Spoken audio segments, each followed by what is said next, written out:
Здравствуйте, уважаемые коллеги, близкие и далекие.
Спасибо. Уважаемые коллеги, вашему вниманию я хочу представить универсальное пособие Вячеслава Воскобовича «Коврограф Ларчик». Вячеслав Воскобович – автор многих развивающих игр, автор и изобретатель данных игр. Итак, коврограф Ларчик. Посмотрите, он из себя представляет ковролин метр на метр, расчерченный на квадраты 10 на 10. В чем же его универсальность? Именно большая сила сцепления контактной ленты с ковролином позволяет быстро менять наглядные пособия, динамично проводить занятия, использовать на занятиях, причем различные наглядные пособия из разного материала. И это позволяет делать ваше занятие намного интересным, но и большой помощник коврограф не только для педагогов, но и для самих детей. Любая игра, любое изобретение Вячеслава Воскобовича всегда сопровождается методическим пособием. Также и здесь коврографу Ларчик есть методическое пособие, где представлены разные задания, упражнения, игровые ситуации для детей младшего, среднего и старшего возраста. Причем представлены задания, направленные на развитие сенсорных способностей, внимания, мышления, логики, математических представлений, пространственных, временных отношений. А также, если вы внимательно почитаете, найдете задания по обучению грамоте и развитию речи. Вот поэтому этот коврограф и называем универсальным пособием. Давайте я вас познакомлю, какие оригинальные элементы приложены в этот коврограф. Но для начала мы должны вспомнить о том, что все игры Вячеслава Воскобовича находятся в фиолетовом лесу. И данный коврограф – это ковровая полянка в фиолетовом лесу, где чаще всего появляются забавные герои – Лопушок и Фифа. Посмотрите, одним из оригинальных пособий, который приложен к Ларчику, являются контактные липучки. Да, из любой контактной ленты. В данном случае они круглой формы, разного размера и разного цвета. Вы можете использовать их таким образом. Прицепить скрепочку и зацеплять на любое пособие, которое потребовалось вам сегодня. Можно сделать его статичным, когда вы прицепляете с помощью степлера, и у вас всегда он будет прицепляться очень достаточно быстро на коврограф. Итак, что же еще могут делать наши липучки-кружочки? Посмотрите, они разного цвета, как маленькие бусинки, а Фифа, она большая модница. Давайте придумаем для нее бусы. И ребенок пробует вначале вместе с вами, а потом по своему замыслу строить бусы для модницы Фифы. Обратите внимание, у нас разного цвета и разного размера. Значит, задание можно менять. Например, придумайте такую закономерность. 2 большие бусинки, 1 маленькая. Затем опять идет 2 большие бусинки, 1 маленькая. А если придумать и дабы уже детям старшего возраста усложнить задание, построй бусинки так, чтобы рядом не стояли бусинки одинакового цвета. Затем, что же могут еще эти липучки? С помощью этих липучек мы можем выложить любой образ, любую фигуру. Есть такой термин капельное рисование. И вот тут с помощью этих капелек мы тоже с вами можем нарисовать кого угодно. Дальше, посмотрите, если в качестве зажима, то можно использовать и обыкновенные зажимы. Они уже более крепче, и для этого мы берем пособие потяжелее, и они спокойно выдерживают. Дальше, посмотрите, во что еще могут превратиться наши круглые липучки. Как вы думаете? Конечно же, осенняя пора, сбор урожая, лесных даров и ягоды. Наши Фифа и Лопушок тоже отправились в лес. А если вы пошли за ягодами, что обязательно надо взять? Ну, хорошее настроение это, разумеется, и возьмем в руки корзинку. Посмотрите, дадим корзинку нашему Лопушку. Я использую специальный элемент, называется круговерт. Он тоже входит в состав ларчика. Ну, у Фифы, у Лопушка есть корзина. Теперь сделаем корзинку для Фифы. Обратите внимание на этой стрелочке. Разные деления. Для чего? Для того, чтобы получились круги разного размера. Если у нас до этого был максимально большой круг, то сейчас мы с вами сделаем корзинку для Фифы поменьше. Итак, вместе с ребенком учимся вот таким интересным циркулем нарисовать круг. Итак, корзинки готовы. Наши друзья отправились в лес. Посмотрите, детки спокойно могут подходить к коврографу и располагать. В большой корзинке какие будут ягодки? Правильно, большие, здесь маленькие. А если опять усложнить задание, например, в этой корзинке у нас будут только синие, а в этой корзинке у нас будут только маленькие ягодки. И затем уже вместе с ребятами решайте вопрос, а какая ягодка может находиться и в первой, и в большой корзинке? Как вы думаете, какая может быть ягодка находиться, попасть и в корзинку Лопушку, и в корзинку Фифы? Ну, в данном случае она должна быть синяя, маленькая. Да, вы правы, я использовала задание из блоков Дениша.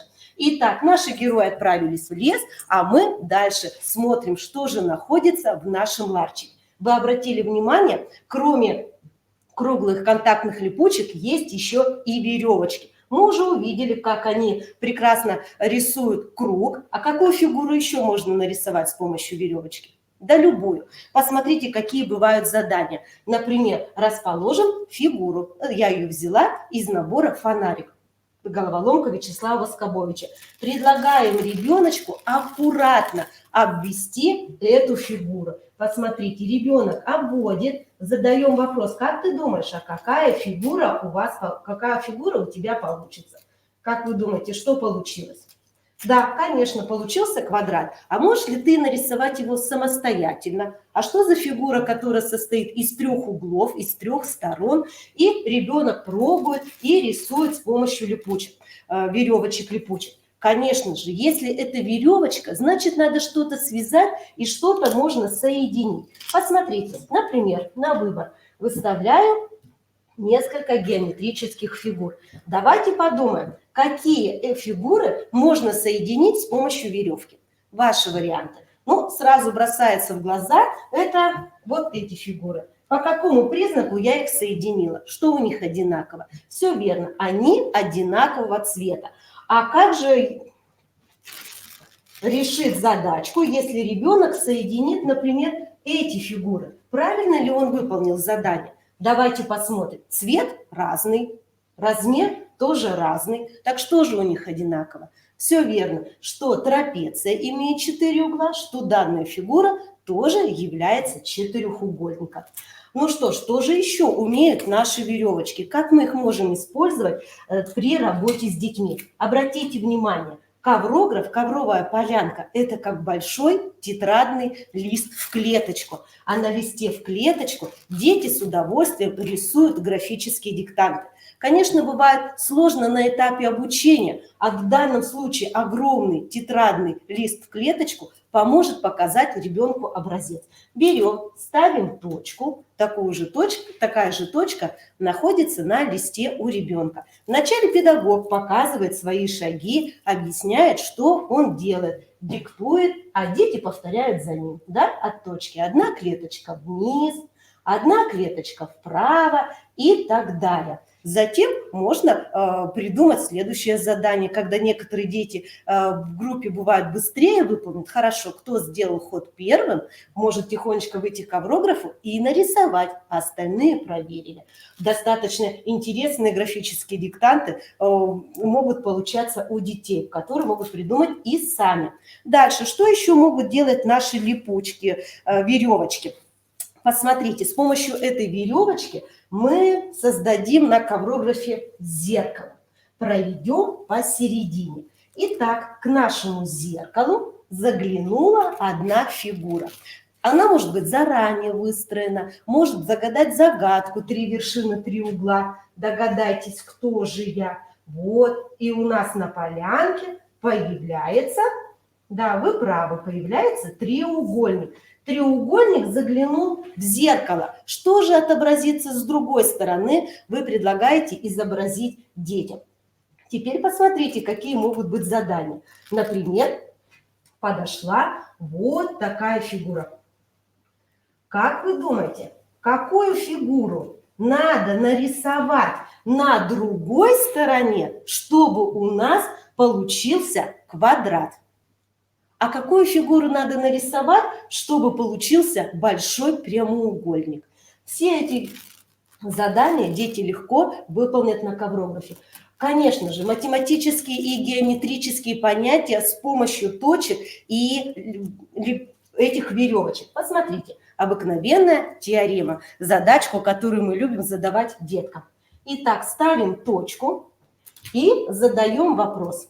Сколько прямых линий мы можем провести через одну точку? Ну, я думаю, вы меня поддержите и скажете, что это бесчисленное множество. Но опять же, мы-то знаем, а ребенку надо проверить. Поэтому с помощью этих веревочек он раз проведет прямую линию. А следующий ребенок может подойти провести прямую линию? Конечно, вы даете ему еще веревочку. Ребенок проводит. Может еще один ребенок провести прямую линию? Конечно, задействовано как можно больше деток. Ну, а теперь тогда усложню задачу. Прицеплю не одну точку, а сделаю 2 точки. А как вы думаете, через 2 точки сколько можно провести линий?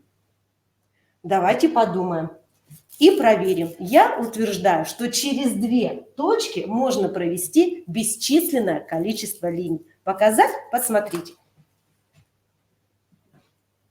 Итак, одну провела. Могу провести еще и вторую. Могу закрепить 3-ю и так великое множество, потому что одно из условий было провести линию. О том, что она должна быть прямая, я не говорила. Итак, посмотрите, какие большие возможности просто у обыкновенной веревочки и круглых липучек. Пойдемте дальше заглянем, что же еще находится в нашем ларчике. Итак, разобрались с липучками, с веревочками и едем дальше. Это разноцветные коврики, которые так просились в кадр. Посмотрите, во-первых, сразу бросается о том, что они радужного цвета, есть еще и дополнительные коврики. Конечно же, посмотрите, у нашего лопушка необычные башмачки. Он наступает на любую, например, на лужу оранжевого цвета, и вокруг видит все оранжевое. А что оранжевое видите вы вокруг? То затем вы можете расположить эти разноцветные лужи и попросить подбежать или встать тех детей, у кого сегодня в одежде есть зеленый цвет, или принести предмет в группе такого же цвета, как данный коврик.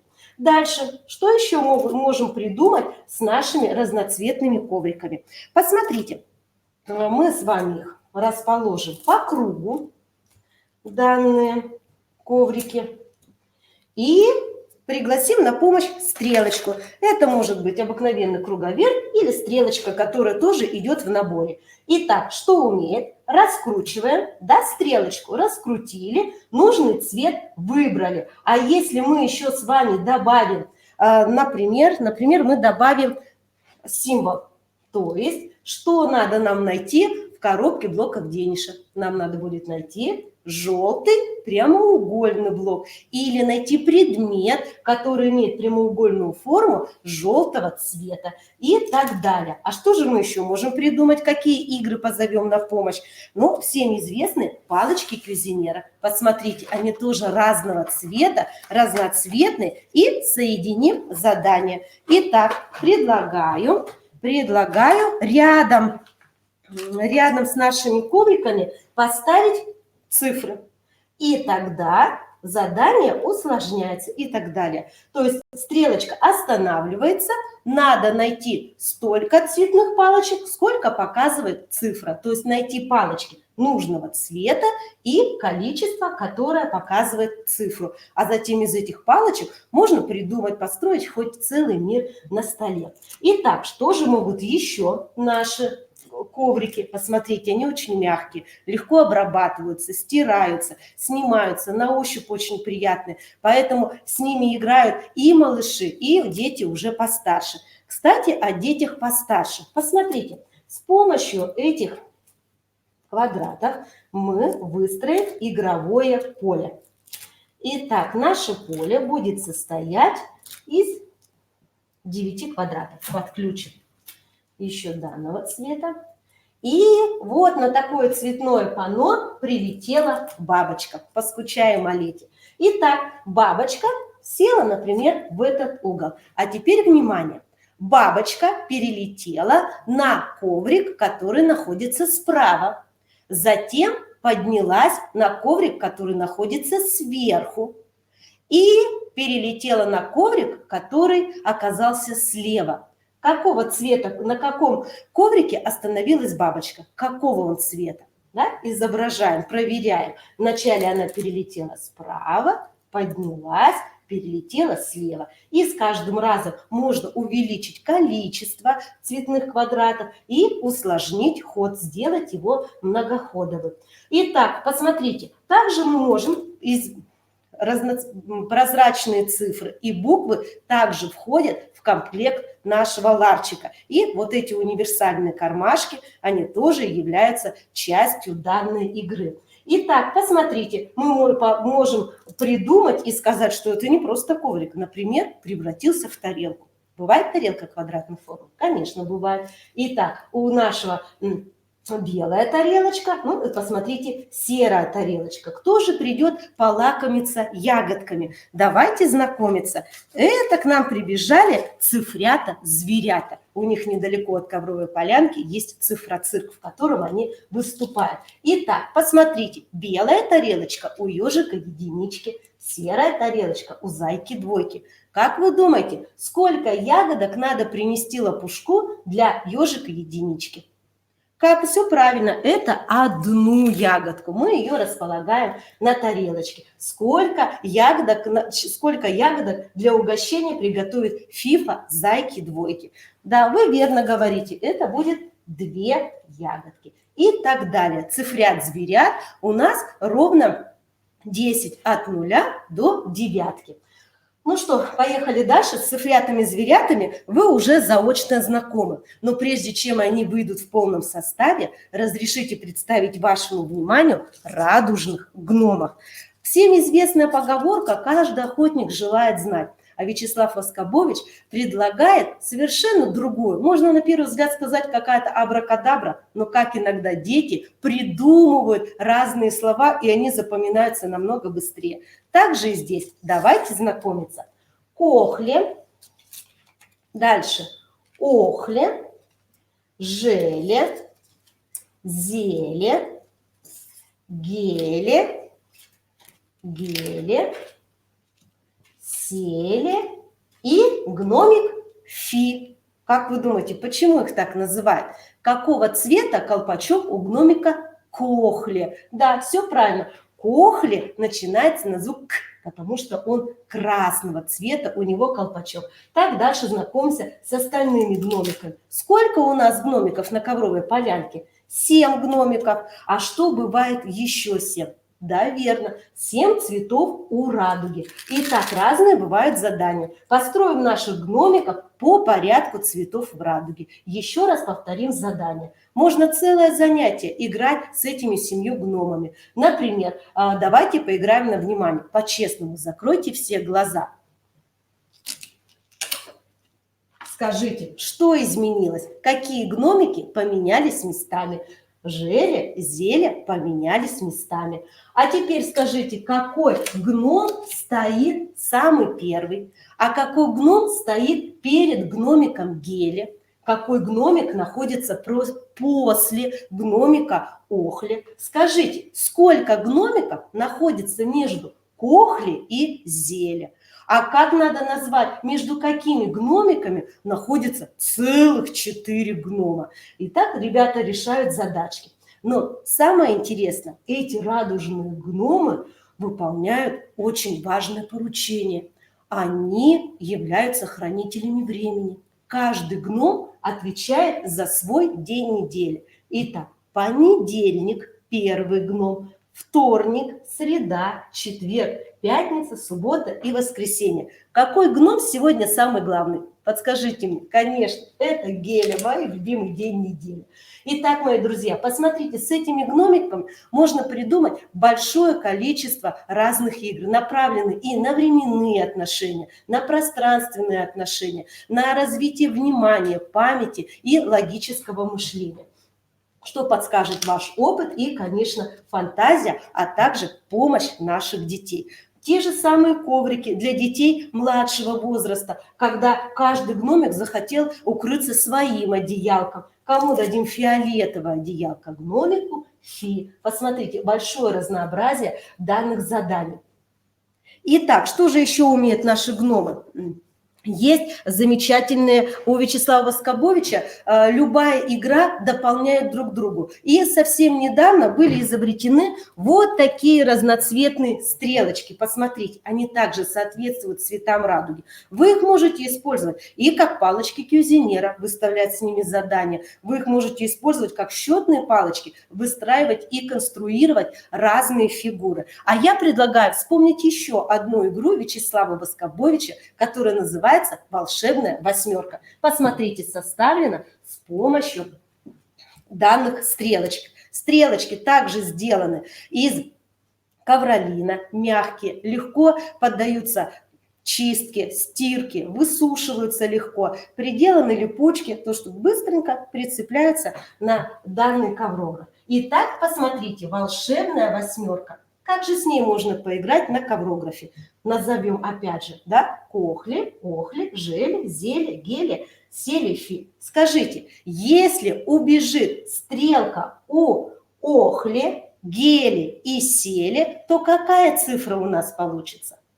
Да, получится цифра, которая соответствует количеству частей суток. Это цифра 4. А когда ребята хорошо занимаются, скажите, когда ребята хорошо занимаются в школе, какую они получают оценку? Все знают. А какие стрелочки, каких гномиков надо убрать? Ребята перечисляют и все правильно называют. Это у нас Желе и Геля. Получается цифра 5. Отлично. Я тоже надеюсь, что у вас отличное настроение. И пятница, 5-й день недели. А мы идем дальше. Вы думаете, все закончились оригинальные элементы нашего ларчика? Нет. Посмотрите, что же еще у нас есть. Цифрята-зверята. Давайте их рассмотрим подробнее. Итак, возглавляет цифра цирк. Это нолик-магнолик. Итак, давайте освобождать коврограф для дальнейших действий. Кто же придет следующий? Наш знакомый зайка-двойка. Нет? Правильно, конечно же, это ежик-единичка, зайка-двойка. Вы знаете, зайка-двойка в цифроцирке является укротителем диких зверей. В чем и уникальность методики игр Воскобовича. То есть вроде бы обыкновенный заяц, который как-то изначально наделен такими качествами, что он трусливый, осторожный, маленький, а тут у него роль дрессировщик, покоритель диких зверей. Да? То есть и ты, маленький ребенок, тоже можешь сделать что-то большое. У тебя обязательно получится. Едем дальше. Воздушная гимнастка, тройка. Мышка тройка, крыска четверка, пес пятерка, кот шестерка. Кто же у нас там дальше идет? О, крокодил семерка, канатоходец. Дальше у нас идет вот заклинательница змей и лисичка девятка. Посмотрите, выстроился парад цифрят, зверят.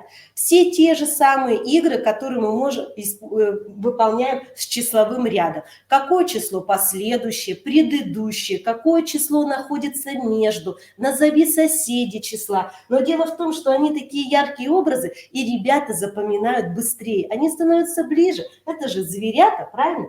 Итак, одно из заданий – соотнеси цифру с образом цыфренка-зверенка.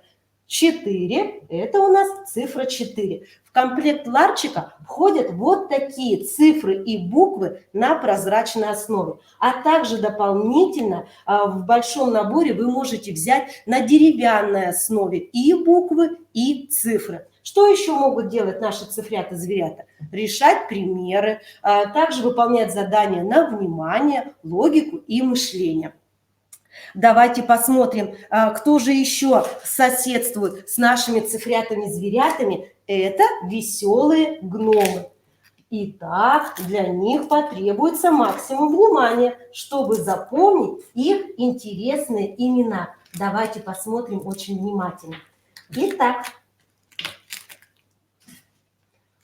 давайте посмотрим, кто же у нас? Орликин. Ёрликин.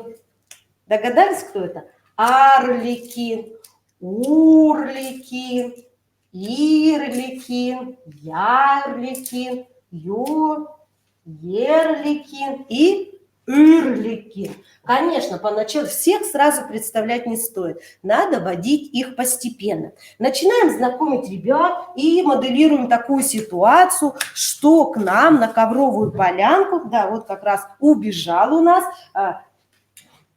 Эрликин. Итак, выходит Эрликин на арену буква цирка. У него вот такой большой мешок. Давайте засунем руку в этот мешок и достанем у Эрликина что?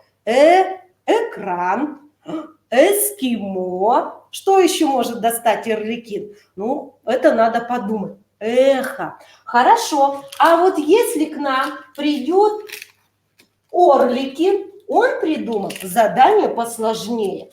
У него в большом мешке лежит предмет на букву О оранжевого цвета. Да? Попробуем придумать, что же это такое О. Вы придумали? Обязательно потом прочитаю в чате ваши варианты. Ну, а мы пошли дальше. Познакомились с нашими веселыми клоунами и шутами. Что же они еще могут делать? Конечно, вы все видите, это гласные. Мы можем составить пары Орликин, Ёрликин. Найди пару Арликину или найди пару Юрликину. Что еще можем придумать? Позовем на помощь опять наши веревочки-выручалочки. Вы знаете, одним из главных принципов развивающей методики и технологии сказочной лабиринты игры Вячеслава Воскобовича это 3 слова: интерес, познание и творчество. Так вот, выделим слово познание. Возьмем волшебную веревочку. Внимательно посмотрим на гласные буквы. Внимание! Если эта буква есть в этом слове познание, тогда мы проводим веревочку сверху. Если этой буквы нет, то проводим веревочку снизу. Подсказывайте мне, откуда начинаем? Да, все правильно. Снизу познание. Веревочка шагает сверху и так далее. Конечно, с детьми вы разбираете более легкие слова. Вот какая дорожка у нас с вами получается. Да? Добавляем И выходим на слово «познание». Ну что ж, мои друзья, а какую еще игру можно предложить для детей старшего дошкольного возраста, которые уверенно знают буквы или только с ними знакомятся? Например, вашему вниманию мы соединим буквы и цифры. Что же у нас с вами получится? Итак, парочки, буква и цифра А1, М2 и наша стрелочка. Стрелка, стрелка, раскрутись, а потом остановись. Придумай слово, в котором будет одна буква А. Легко? Какое это слово? Маг, что еще? Ну, я думаю, что ваша фантазия безгранична. Хорошо, ну, если две буквы совсем легко вы догадались. Так, а вот ваши варианты. Напишите, в каком слове находятся сразу три буквы Б. Догадались? Мне кажется, это совершенно легко. Я вам сделаю подсказку.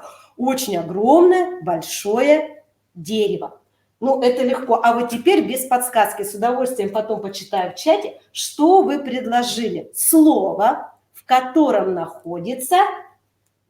Вот давайте мы вот так вот сделаем. Да, или вот. Посложнее? Хорошо. Слово, в котором находится 5 букв С. Да, сложно? Продумаем, посмотрим, восстановим наши словари. Итак, жду от вас ответов. А с чем мы поиграем дальше?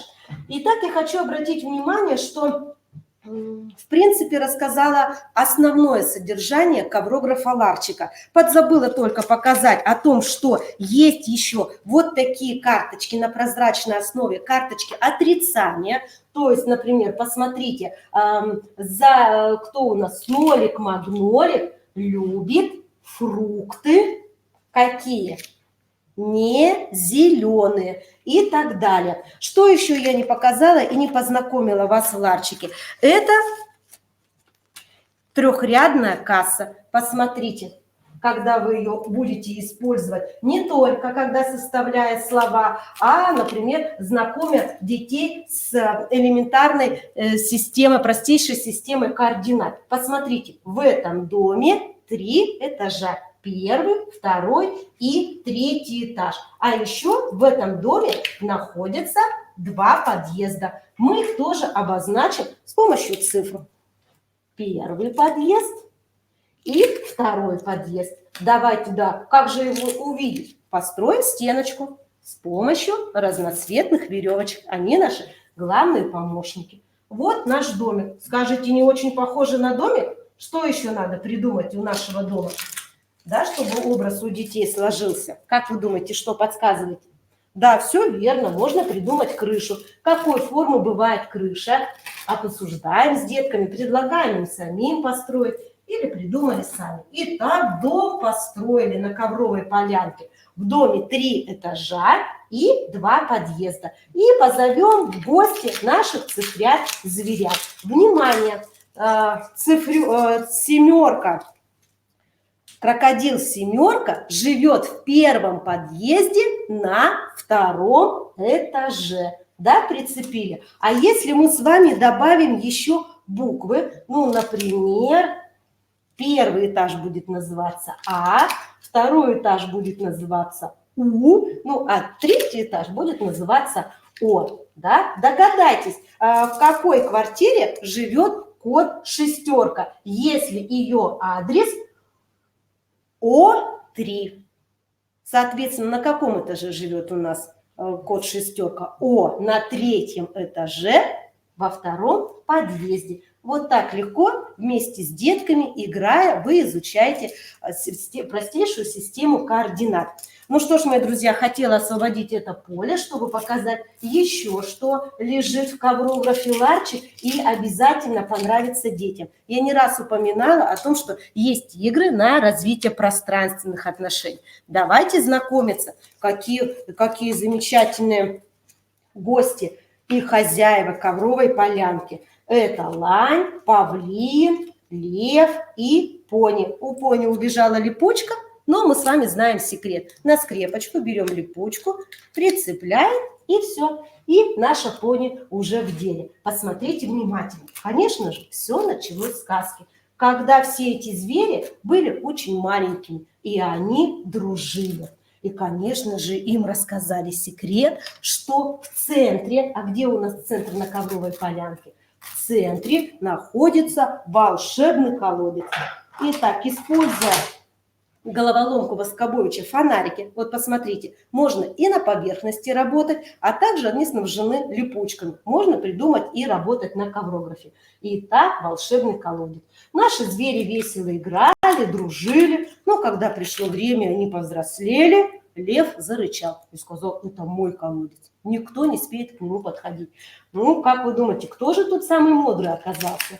Лань, и она ему предложила разделить ковровую полянку на 4 части. Внимательно посмотрите и скажите, как вы думаете, где же выбрала себе лань? Что является подсказкой? Да, опять простейшая система координат. Посмотрите, разделен на 4 части.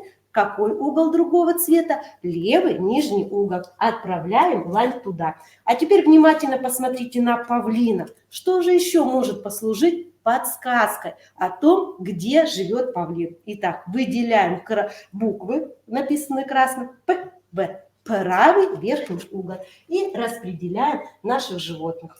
Да? Правый нижний угол, и у льва коронное место, левый верхний угол. И когда наши знакомые цыплята, зверята могут отправляться в гости к нашим героям, или если вдруг графический диктант забыли, где право-лево, мы их направляем там, где живет павлин, или отправляйся туда, где живет лань. Ну и наша бабочка с удовольствием навестит в левом верхнем углу кого? Льва. Все верно. Ну что ж, в принципе, мы разобрали все составляющие, все элементы ларчика. Но опять же повторюсь, есть другие игры Вячеслава Воскобовича, которые снабжены липучками. И они могут употребляться как на коврографе и могут использоваться как отдельная игра. Ну, как обойти внимание в такую погоду, когда в пятницу, а тут пошел снег. Посмотрите, какой радужный корабль зовет в большое путешествие. Мы его закрепляем на коврографе. Если вы считаете, что он достаточно не крепко держится, опять зовем зажимы, липучки, используем и прицепляем. Дети с удовольствием приходят, отлепляют каждый флажок тоже на липучке. И куча интересных заданий связано с корабликом брызг-брызг. Обратите внимание на названия, да, какие они детские. Брызг-брызг, плюх-плюх есть кораблик, на котором с удовольствием хочется походить, да, отправиться в путешествие. Итак, мои друзья, очень много также интересных игр и с этим корабликом, к которому обязательно идет методическое сопровождение, где вы познакомитесь, какие игры и упражнения на развитие внимания, логики, состав числа вы можете использовать посредством игры брызг-брызг. Дальше, наши знакомые гномы, они не только есть в бумажном исполнении, а также в деревянном. Они на подставке, вот их поставили, пожалуйста, пришли. Для того, чтобы их всех увидели с задней парты, они снабжены липучками, да, также прицепили. Ну и замечательные герои, да, еще раз проговорюсь, у которых интересные имена, например, Незримка вьюсь, да, Незримка, Незримый вьюсь, то есть очень быстро крутится, вертится. Как вы думаете, может он совершать хорошие поступки? А почему бы нет? Да? В разные игровые ситуации можно провести вместе с Незримкой вьюсь. Мы же не знаем точно, как Мальвина, которая всегда правильная, или Незнайка, которая все забывает. А Незримка вьюсь может на самом деле все. Но пока, когда он не на работе, его работа быть хранителем нетающих льдинок озера Айс. Еще одна замечательная игра Вячеслава Воскобойча. Кстати, совсем недавно она вышла в исполнении для коврографа, то есть также сделана из ковролина. Ну и паучок Фантик, это мой просто любимый герой, который учит нас играть на коврографе. Ну что ж, мои друзья, я думаю, что знакомство с таким универсальным пособием коврограф позволит расширить границы вашего творчества. Я очень рада была всех повидать и услышать. Позовем Татьяну Валерьяновну.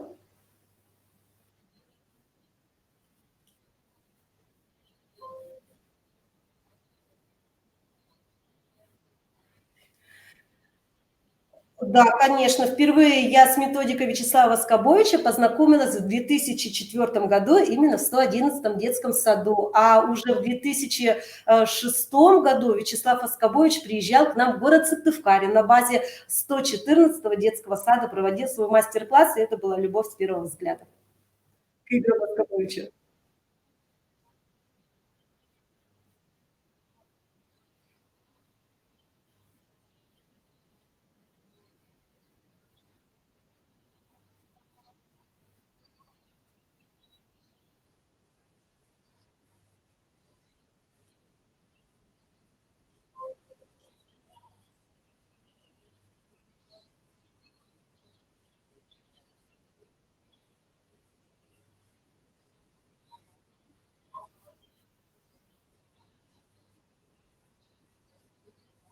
Спасибо. Но именно в Петербурге и изобретает Вячеслав Воскобович. Целая лаборатория у Вячеслава Воскобовича находится именно в Петербурге.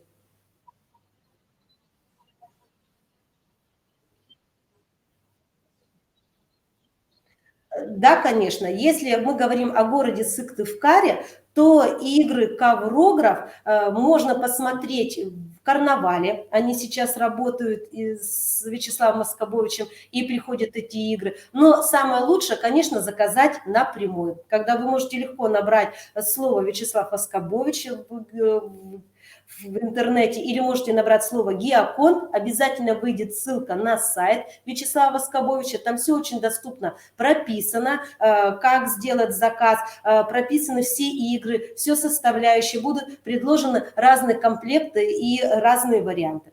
И это будет самый доступный, самый легкий способ приобрести коврограф для игр с вашими детками.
Спасибо большое. Ну, мне очень хочется сказать напоследок слова Вячеслава Скобовича, что все игры, если пройдут через ум, сердце и душу каждого взрослого педагога, они обязательно дойдут до детей. Я думаю, не только игры Вячеслава Скобовича, а все, что самое интересное, что мы сегодня узнали у коллег, которые выступали выше, пройдут через ваше сердце и душу, обязательно найдут отклик в вашей работе.